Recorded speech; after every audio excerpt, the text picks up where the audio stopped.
한글 사실 조선 창작물이 아니라고? 여러분은 한글이 완전히 독창적인 문자라고 생각하시나요?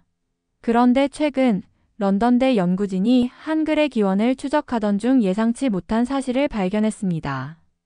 그들은 기존의 연구 결과와는 완전히 다른 결론에 도달했고 언어학계는 발칵 뒤집혔습니다. 이게 사실이라고? 연구에 참여한 학자들조차 믿을 수 없다는 반응을 보였는데요.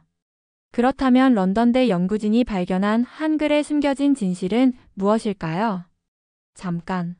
이야기 시작 전에 구독과 좋아요 꼭 눌러주세요. 여러분의 작은 클릭이 한국의 놀라운 이야기를 전하는데 큰 힘이 됩니다. 자, 그럼 본격적으로 시작해 볼게요. 안녕하세요. 저는 런던대에서 언어학을 연구하는 리처드입니다. 사실 저는 처음부터 한글에 관심이 있던 사람은 아니었어요. 서양에서는 영어, 프랑스어, 독일어처럼 이미 널리 알려진 언어들을 중심으로 연구하는 경우가 많아요. 그런데 어느 날 교수님께서 제게 한 가지 흥미로운 연구 과제를 던졌습니다. 리처드, 한글이라는 문자를 들어본 적 있나? 솔직히 말하면 저는 그때까지만 해도 한글에 대해 깊이 알지 못했어요. 한국어가 독자적인 언어라는 것은 알고 있었지만 문자 체계까지 연구할 기회는 없었거든요.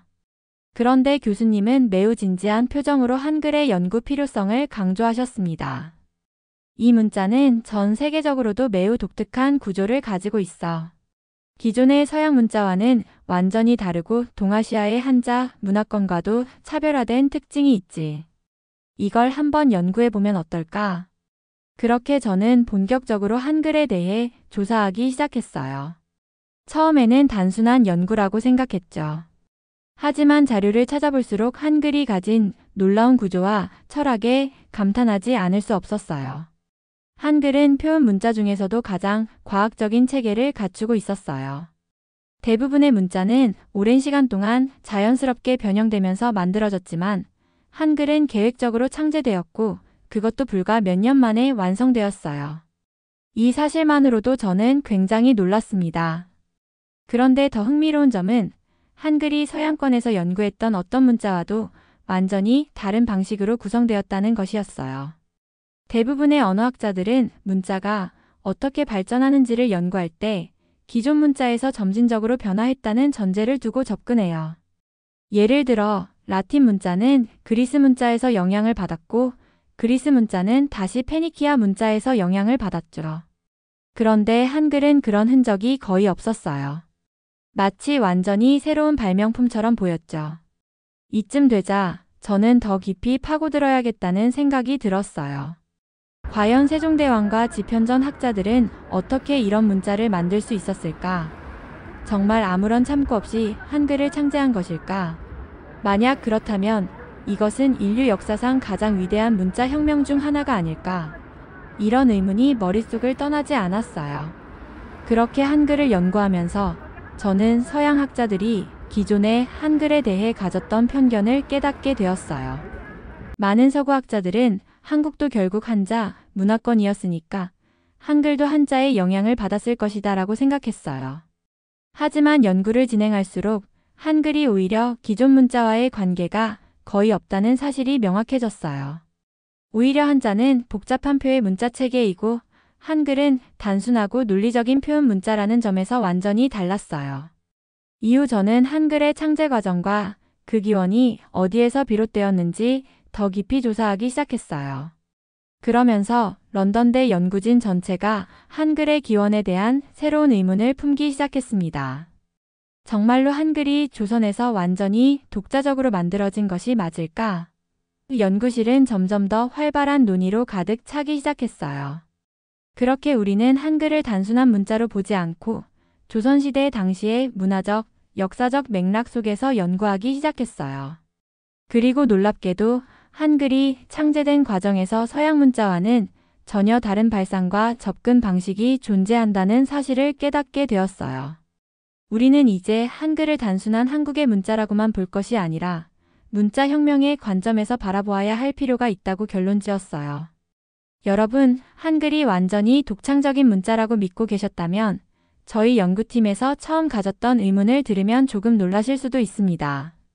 저도 한글 연구를 시작하기 전까지는 그것이 조선에서 단독으로 창제된 문자라고 생각했어요. 하지만 연구가 깊어질수록 예상치 못한 의문들이 하나둘씩 제기되기 시작했습니다. 런던대 연구실에서 진행된 초기 연구는 주로 한글의 구조적 특성을 분석하는 것이었어요. 그런데 연구를 하면 할수록 한글이 기존의 문자들과는 전혀 다른 방식으로 만들어졌다는 점이 명확해졌죠. 보통의 문자들은 오랜 세월을 거치며 자연스럽게 변형되거나 다른 문자에서 영향을 받아 발전하는데 한글은 너무나 체계적이고 논리적이었어요. 마치 어떤 계획 아래 단기간에 만들어진 것처럼 보였습니다. 바로 이 점이 연구팀의 흥미를 끌었습니다. 그런데 연구가 진행될수록 한 가지 질문이 학자들 사이에서 계속 떠올랐습니다. 정말 조선에서 아무런 영향을 받지 않고 한글을 창제한 것일까? 한글과 기존 문자들 사이에는 분명한 차이가 있었지만 그렇다고 완전히 아무런 연관이 없다고 단정짓기는 어려웠어요. 학계에서는 몽골의 파스파 문자, 브라흐미 문자, 티베트 문자 등과 한글이 일부 유사한 구조를 가지고 있다는 주장이 제기되었어요. 실제로 이 문자들은 모음과 자음을 조합하는 체계를 가지고 있어서 한글과 흡사한 느낌을 주는 부분이 있었습니다. 이 때문에 일부 연구진들은 세종대왕과 집현전 학자들이 이들 문자에서 영감을 얻은 것이 아닐까 하는 가설을 제시하기 시작했어요. 그리고 이를 뒷받침하기 위해 다양한 사료들을 조사하기 시작했습니다. 그 과정에서 가장 먼저 살펴본 것은 조선 왕조실록과 훈민정음 해례본이었어요. 한글이 창제된 과정과 배경을 기록한 이 문서들은 한글이 기존 문자들과 확연히 다른 체계를 가지고 있음을 분명히 하고 있었어요. 세종대왕은 백성들이 쉽게 배울 수 있도록 완전히 새로운 문자 체계를 설계하는 것이 목표였죠. 하지만 흥미로운 점은 연구진이 한글의 창제 원리를 분석하면 할수록 단순한 창작이 아니라 정교한 연구의 결과라는 느낌을 강하게 받았다는 것이었습니다. 예를 들면 훈민정음은 단순한 기호의 조합이 아니라 인간의 발음 기관을 본떠 만든 문자예요. 서양 학자들에게는 이런 개념이 굉장히 생소했어요. 대부분의 문자들은 시각적인 기호나 의미를 중심으로 발전하는데 한글은 소리를 내는 원리 자체를 문자에 반영했다는 점에서 혁신적이었죠. 연구진은 이 점에서 한글이 기존 문자들과 구조적으로 완전히 다른 체계를 가지고 있다는 점을 인정하기 시작했어요. 하지만 여전히 몇몇 학자들은 기존 문자들과의 유사성을 완전히 배제할 수 없다고 주장했어요. 특히 한글이 네모난 블록 형태로 조합되는 방식은 파스파 문자와 닮아 있다는 의견이 있었습니다. 또한 한글의 자음과 모음을 따로 구분하는 방식이 인도 브라흐미 문자와도 비슷하다는 분석이 나왔어요. 이러한 점들은 연구진을 더욱 혼란스럽게 만들었죠. 결국 논쟁이 시작되었습니다. 한쪽에서는 한글이 기존 문자와는 완전히 다른 혁신적인 문자라고 주장했고 다른 한쪽에서는 완전히 독창적인 것은 아니며 일부 영향을 받았을 가능성이 있다는 의견을 제시했어요. 저는 이 논쟁이 연구실에서 벌어지는 모습을 보면서 세종대왕이 한글을 만들 당시에도 이런 고민을 했을까? 라는 생각이 들었어요. 이처럼 연구진 사이에서 한글의 기원에 대한 논란이 커지면서 우리는 결론을 내리기 위해 더욱 깊이 조사할 필요가 있음을 깨달았어요. 기존 문자들과 한글의 유사점과 차이점을 철저히 비교하고 세종대왕이 어떤 과정을 거쳐 한글을 창제했는지 추가적인 사료를 분석해야 했습니다. 그렇게 우리는 한글의 창제 과정과 세종대왕의 철학을 더욱 깊이 이해하기 위해 연구 방향을 바꾸기로 했어요. 단순한 형태적 비교가 아니라 한글이 만들어진 배경과 창제 원리를 분석하는 것이 더 중요하다고 판단한 것이죠. 그리고 바로 그 과정에서 우리는 더욱 놀라운 사실을 발견하게 됩니다. 세종대왕이 직접 남긴 기록에는 한글이 기존의 문자들과는 전혀 다른 방식으로 설계되었다는 점이 분명히 나와 있었습니다. 하지만 우리는 한 가지 흥미로운 사실을 발견했어요. 세종대왕은 한글을 만들기 전부터 기존 문자 체계들을 철저히 연구했다는 것입니다. 우리가 조사한 자료에 따르면 세종대왕과 집현전 학자들은 한자뿐만 아니라 몽골의 파스파 문자, 티베트 문자, 그리고 인도 브라흐미 문자와 같은 다양한 문자 체계를 연구했어요. 이는 단순한 가설이 아니라 여러 역사적 기록을 통해 확인된 사실이었습니다. 세종대왕은 한글을 창제하기 전에 동아시아와 중앙아시아의 다양한 문자들을 연구하면서 백성들에게 가장 적합한 문자 체계를 고민했던 것이죠. 그렇다면 세종대왕이 참고한 문자들은 한글과 어떤 관계가 있었을까요? 먼저 몽골의 파스파 문자를 살펴보겠습니다. 파스파 문자는 13세기 후반 쿠빌라이 칸 시대에 몽골 제국에서 만들어진 문자로 한자의 영향을 받았지만 음절 단위로 조합된다는 점에서 한글과 유사한 특징을 가지고 있습니다. 학계에서는 세종대왕이 파스파 문자의 구조를 참고했을 가능성이 있다고 보고 있어요. 하지만 연구를 계속할수록 한글이 단순히 파스파 문자를 응용한 것이 아니라 완전히 새로운 창작물이라는 점이 명확해졌습니다. 두 번째로 티베트 문자와 브라흐미 문자도 연구 대상이 되었습니다. 티베트 문자는 음소를 조합하는 방식이 한글과 일부 비슷한 구조를 가지고 있으며 브라흐미 문자는 자음과 모음을 구분하는 방식에서 유사성이 보였습니다. 하지만 우리가 연구한 결과 한글이 이 문자들과 결정적으로 다른 점은 문자의 창제 원리였습니다. 브라흐미 문자는 오랜 세월에 걸쳐 자연스럽게 변형된 문자였지만 한글은 처음부터 체계적으로 설계된 문자였어요. 이러한 연구를 통해 우리 런던대 연구팀은 한글이 기존 문자들에서 일부 영향을 받았을 가능성은 있지만 단순한 모방이 아니라 전혀 다른 창조적 발상으로 탄생한 문자라는 결론을 내리게 되었습니다. 사실 기존 문자와 유사한 점이 있다는 사실만으로 한글이 독창적이지 않다는 주장은 성립되지 않습니다. 오히려 세종대왕이 다른 문자들을 철저히 분석하고 그 단점을 보완하며 새로운 문자를 창제했다는 점이 더욱 놀라운 사실이었어요. 연구를 계속하면서 우리는 한글이 기존 문자들과 결정적으로 다른 점을 발견하게 되었습니다. 가장 중요한 차이점은 한글이 단순한 표현 문자가 아니라 인간의 발음 기관을 직접 반영하여 창제된 문자라는 점이었어요. 이 점은 지금까지 연구된 그 어떤 문자에서도 찾아볼 수 없는 특징이었습니다.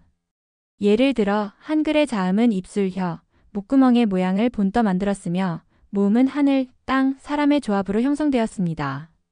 이러한 창제 원리는 기존 문자들이 자연스럽게 변형된 것과는 전혀 다른 방식이었어요. 기존 문자들은 시간이 지나면서 복잡해지고 변형되는 과정을 거쳤지만 한글은 처음부터 완벽한 체계를 갖춘 상태로 창제되었습니다. 이는 런던대 연구진을 더욱 놀라게 만든 부분이었어요. 결국 우리는 한글이 단순히 기존 문자들을 참고한 것이 아니라 당시까지 존재하던 문자 체계들과 완전히 차별화된 문자 혁명이라는 사실을 인정할 수밖에 없었습니다. 세종대왕은 기존 문자들이 가진 단점을 극복하고 누구나 쉽게 배울 수 있는 문자 체계를 만들기 위해 기존 연구들을 바탕으로 완전히 새로운 문자를 창조해낸 것입니다. 한글의 가장 큰 특징 중 하나는 발음 기관을 기반으로 한 문자 체계라는 점이에요. 기존의 문자들은 단순한 기호의 조합이나 음절 표현 방식을 따르는 경우가 많았지만 한글은 글자의 모양이 실제로 발음을 할 때 입과 혀의 움직임을 반영하고 있습니다. 예를 들어 기본 자음인 기역, 니은, 미음, 시옷, 이응은 각각 혀뿌리가 목구멍을 막는 모습, 혀끝이 위진몸에 닿는 모습, 입술이 닿는 모습, 이가 맞물리는 모습, 목구멍이 열리는 모습을 본떠 만들었어요. 즉, 한글은 단순한 기호가 아니라 발음 기관의 움직임을 직접 반영한 문자였어요. 이런 특성을 가진 문자는 전 세계 어디에서도 찾아볼 수 없었습니다. 기존 문자들은 시각적 형태나 의미 중심으로 발전하는 경우가 많았지만 한글은 인간의 신체 구조를 반영하여 만들어졌다는 점에서 혁신적이었어요. 우리는 이 점에서 한글이 단순한 문자 체계를 넘어 음성학적 연구를 바탕으로 체계적으로 설계된 문자라는 결론을 내리게 되었습니다. 이 연구 결과를 발표했을 때 서구학자들은 쉽게 믿지 못했습니다. 한 연구자는 문자가 인간의 발음 기관을 본떠 만들어졌다고? 그것도 15세기에? 라며 놀라워했어요. 하지만 훈민정음 해례본을 직접 분석한 후 우리는 한글이 단순한 문자가 아니라 발음과 문자의 관계를 체계적으로 정리한 최초의 문자라는 점을 확인할 수 있었습니다. 한글이 얼마나 과학적인 문자 체계인지 이해하려면 기존 문자들과의 차이를 살펴볼 필요가 있습니다. 기존 문자들은 역사적으로 복잡한 변천 과정을 거쳤어요. 예를 들어 영어의 알파벳은 시간이 지나면서 철자가 바뀌고 발음이 달라졌습니다. 하지만 한글은 처음부터 논리적인 원칙을 기반으로 만들어졌기 때문에 배우기가 훨씬 쉽고 직관적이었어요. 실제로 한글은 세계에서 가장 배우기 쉬운 문자로 평가받고 있으며 문맹률을 낮추는 데 크게 기여했습니다. 이러한 특성 때문에 한글은 단순한 문자 이상으로 평가받기 시작했습니다. 최근에는 인공지능 연구에서도 한글의 구조가 주목받고 있어요. 인공지능이 언어를 학습할 때 영어처럼 불규칙적인 철자보다 한글처럼 체계적인 문자 체계를 분석하는 것이 훨씬 효율적이기 때문이죠. 실제로 일부 연구자들은 한글의 체계를 바탕으로 새로운 프로그래밍 언어를 개발하는 시도를 하고 있을 정도입니다. 결국 한글은 기존 문자 체계와는 완전히 다른 차원의 발명품이었습니다. 단순한 표현 문자가 아니라 인간의 언어 체계를 시각적으로 구현한 과학적 문자였던 것이죠. 한글을 단순히 조선에서 만들어진 문자로 보기에는 그 가치와 영향력이 너무나도 컸습니다. 런던대 연구팀이 가장 충격을 받은 부분은 세종대왕이 한글을 창제할 때 철저한 과학적 방법을 적용했다는 점이었어요. 연구진은 훈민정음 해례본을 분석하며 한 가지 흥미로운 사실을 발견했어요. 해례본에는 한글이 어떻게 만들어졌는지에 대한 구체적인 설명이 적혀 있었어요. 특히 자음이 발음기관의 형태를 본떠 만들어졌다는 점과 모음이 철학적인 원리에 따라 구성되었다는 점은 기존 문자와의 가장 큰 차이점이었습니다. 또한 한글은 창제 후 곧바로 실용적인 실험을 거쳤어요. 세종대왕은 한글이 백성들에게 얼마나 효과적으로 전달되는지를 실험했고 그 과정에서 필요에 따라 일부 문자들을 조정하기도 했어요. 즉, 한글은 단순한 창작물이 아니라 철저한 연구와 실험을 통해 완성된 문자 체계였던 것입니다. 이 연구 결과를 발표했을 때 학계에서는 매우 큰 반응이 있었습니다. 기존에는 한글이 동아시아 문자 중 하나일 뿐이라고 여겼던 서구 학자들도 연구 결과를 접한 후 한글의 가치를 다시 평가하기 시작했어요. 일부 학자들은 한글이 기존 문자 체계와는 완전히 다른 혁신적인 문자라고 인정하기도 했습니다. 한글이 단순한 문자가 아니라 언어학적 연구를 바탕으로 창제된 체계적인 문자라는 점이 밝혀지면서 우리는 새로운 결론을 내릴 수밖에 없었습니다. 한글은 기존 문자들과 일부 유사한 점이 있을 수 있지만 본질적으로는 완전히 독창적인 문자라는 것입니다. 특히 철저한 계획과 실험을 통해 만들어진 문자라는 점에서 우리는 한글이 단순한 문자가 아니라 언어혁명이라고 결론지었습니다. 이제 연구팀은 한 가지 더 깊은 질문을 던졌습니다.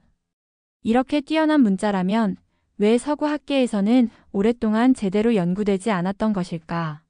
우리는 이에 대한 답을 찾기 위해 세계 언어학계의 반응을 조사하기 시작했습니다. 그리고 놀랍게도 한글이 점점 더 많은 학자들에게 주목받고 있다는 사실을 알게 되었어요. 런던대 연구진이 본격적으로 한글 연구를 발표하자 전 세계 언어학계의 반응이 심상치 않았습니다. 연구팀이 한글의 창제 원리와 과학적 구조를 발표한 후 유럽과 미국의 언어학자들 사이에서 한글을 재평가해야 한다는 목소리가 커졌습니다. 특히 몇몇 학자들은 한글은 단순한 동아시아 문자가 아니라 전 세계 문자 체계 중 가장 혁신적인 문자다라는 주장을 펼치기 시작했어요. 언어학자들은 한글이 기존 문자들과 비교했을 때 몇 가지 중요한 특징을 가지고 있다는 점을 강조했습니다. 첫 번째 특징은 체계적인 설계 원리였습니다. 기존의 문자들은 시간이 지나면서 자연스럽게 변형되고 발전했지만 한글은 창제될 당시부터 완벽한 체계를 갖추고 있었어요. 유럽 언어학자들은 이 점에 대해 마치 현대적인 언어학 이론을 적용해서 만든 것 같다라고 평가했습니다. 실제로 20세기 이후 언어학자들이 문자의 체계를 분석하는 방법과 한글 창제 과정이 놀랍도록 유사했어요. 한글은 이미 15세기에 현대 언어학의 기본 원리를 반영한 문자였던 것입니다. 두 번째 특징은 발음과 문자의 일치성이었어요. 한글은 소리와 문자 사이의 관계가 논리적으로 연결되어 있었어요. 예를 들어 영어에서는 A라는 글자가 상황에 따라 다르게 발음될 수 있지만 한글은 기본적으로 글자가 변해도 발음이 일정한 규칙을 따르죠. 이는 언어 학습과 문맹 퇴치에 있어서 엄청난 장점이었어요. 유네스코에서도 한글을 세계에서 가장 효율적인 문자로 인정하며 여러 나라의 문맹 퇴치 프로젝트에 한글을 적용할 수 있는 방안을 연구하기 시작했습니다. 세 번째 특징은 디지털 환경에서의 강점이었습니다. 현대 사회에서는 문자 입력이 컴퓨터와 스마트폰 같은 디지털 장치를 통해 이루어지죠. 한글은 초성, 중성, 종성을 조합하는 블록형 구조를 가지고 있기 때문에 기존의 로마자, 기반 문자보다 훨씬 적은 입력 횟수로 글을 완성할 수 있어요. 이 때문에 몇몇 프로그래밍 언어 연구자들은 한글의 조합 원리를 AI 기술과 접목해 새로운 형태의 데이터 처리 방식을 연구하고 있어요. 이 연구 결과가 발표된 후 서구 언어학계에서는 한글에 대한 연구가 활발해졌어요. 특히 몇몇 대학에서는 한글의 창제 원리를 바탕으로 현대적인 언어학 이론을 다시 정리하는 시도를 하고 있었습니다. 미국의 한 대학에서는 한글의 조합 원리를 적용한 새로운 언어 교육법을 개발하고 있으며 유럽에서는 다국어 학습 시스템에 한글의 구조를 접목하는 실험이 이루어지고 있었어요. 한글의 우수성을 직접 경험한 학자들도 등장했습니다. 미국의 언어학자인 데이비드 교수는 자신의 연구 논문에서 이렇게 말했어요. 한글을 배우는 것은 문자 체계를 연구하는 사람에게 있어 하나의 혁명적인 경험이다. 단순한 글자가 아니라 언어의 본질을 이해하는 새로운 시각을 제공한다. 이처럼 서구 학계에서는 한글을 단순한 동아시아 문자가 아니라 인류가 만든 가장 효율적이고 과학적인 문자 중 하나로 인정하기 시작했습니다. 기존에는 단순히 한국에서 사용되는 문자로만 여겨졌던 한글이 이제는 전 세계적으로 연구 가치가 있는 문자로 주목받고 있는 것이죠.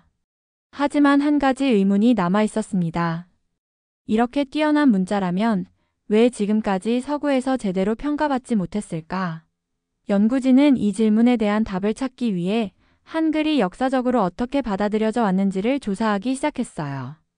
그리고 놀랍게도 한글이 과거에는 오히려 낮게 평가받거나 연구 대상에서 제외된 이유를 발견하게 되었습니다.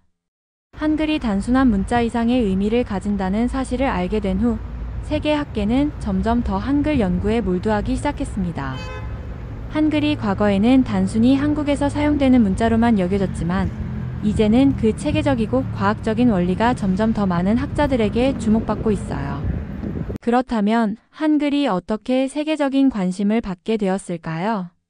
먼저 학계에서 한글을 다시 보게 된 결정적인 계기는 디지털 혁명이었습니다. 언어학자들은 한글의 체계적인 조합 방식이 컴퓨터 프로그래밍과 인공지능 AI 연구에 최적화되어 있다는 점을 발견했어요. 초성, 중성, 종성을 조합하는 한글의 원리는 컴퓨터가 데이터를 처리하는 방식과 매우 유사했어요. 이러한 특성을 바탕으로 몇몇 연구진은 한글을 기반으로 한 새로운 데이터 입력 방식과 프로그래밍 언어 개발을 실험하기 시작했어요. 특히 미국 MIT의 한 연구팀은 한글의 조합 원리를 활용해 언어 학습 AI 모델을 개선하는 연구를 발표했어요. 기존의 영어 기반 AI 모델보다 한글을 기반으로 설계된 모델이 언어 학습 속도가 빠르고 문맥을 이해하는 능력이 뛰어나다는 연구 결과가 나왔죠. 이러한 연구 결과는 서구 학계에서 한글을 완전히 새로운 시각으로 바라보게 만드는 계기가 되었습니다. 이뿐만이 아닙니다. 한글의 디자인 원리가 시각 장애인을 위한 문자 개발에 응용되면서 한글이 글로벌 프로젝트에서 주목받게 되었어요. 기존의 점자는 한계가 많았지만 한글의 조합 원리를 기반으로 한 새로운 점자 시스템을 개발하면서 문맹 퇴치와 장애인 교육에서 한글이 중요한 역할을 하게 된 것이죠. 세계적인 비정부 기구 단체들은 한글의 효율성을 높이 평가하며 여러 나라에서 한글을 활용한 교육 프로그램을 도입하기 시작했습니다. 한글이 세계적으로 확산되는 과정에서 가장 큰 역할을 한 것은 한류 K-팝, K-드라마, K-콘텐츠의 영향이었습니다.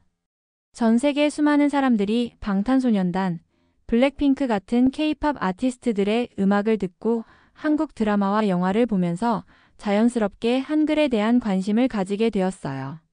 이에 따라 해외에서 한글을 배우려는 수요가 폭발적으로 증가했습니다. 유럽과 미국의 주요 대학에서는 한글 강좌를 신설했고 전 세계적으로 한국어 학습 앱 다운로드 수가 급증했어요. 한글은 단순한 문자가 아니라 문화와 연결된 하나의 브랜드가 되었어요. 한국어를 배우려는 사람들은 이제 한글이 얼마나 효율적인 문자 체계를 가지고 있는지 직접 경험하면서 한글의 우수성을 자연스럽게 깨닫게 되었어요. 한편 유네스코에서는 한글을 가장 배우기 쉬운 문자로 공식 인정하면서 개발도상국의 문맹 퇴치 프로젝트에 한글을 적극 활용하기 시작했어요. 아프리카와 동남아시아의 여러 나라에서는 문맹률을 낮추기 위해 한글을 도입하는 실험을 진행했고 그 효과는 기대 이상이었습니다. 한글을 배운 사람들은 불과 몇 주 만에 글을 읽고 쓸 수 있게 되었고 이는 기존 문자 교육 방식보다 훨씬 빠른 학습 속도를 보여줬어요. 이제 한글은 단순히 한국만의 문자가 아닙니다. 전 세계적으로 연구되고 교육에 활용되며 디지털 기술과 결합하여 새로운 가능성을 만들어내고 있어요. 한글이 조선시대에 탄생할 때만 해도 이렇게 전 세계에서 주목받는 문자가 될 것이라고는 아무도 예상하지 못했겠죠. 하지만 지금 세계는 한글을 연구하기 시작했습니다. 그리고 그 가치는 앞으로 더욱 높아질 것입니다. 한글이 단순한 문자가 아니라 세계가 주목하는 문자 혁명이 되어가고 있다는 사실. 어떻게 생각하시나요? 여러분의 의견을 댓글로 남겨주세요. 영상이 유익했다면 좋아요와 구독 잊지 마시고요. 알림 설정도 해두시면 앞으로 더 재미있는 이야기로 찾아뵐게요. 다음 영상에서 만나요.